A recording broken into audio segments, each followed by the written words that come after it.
Қасым-Жомарт Кемелұлы алдыңғы жылы ғылым және жоғары білім министрлігіне инженерлік кадрларды даярлаудың ұлттық моделін әзірлеуді тапсырды.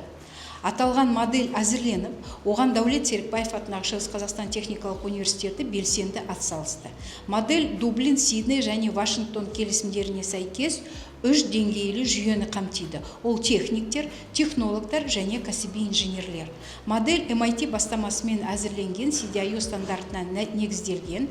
Әзірленген модель теорияны практикамен ұштастырып, университетпен өндіріс байланысын күшейтуді және кадрларды сертификаттауды көздейді. Мен осы жылдың 26 қыркүйегінде президенттің қатысуымен өткен ғылым және технологиялық кеңесінде әзірленген модель бойынша баяндама жасадым және біз жоғары баға алдық.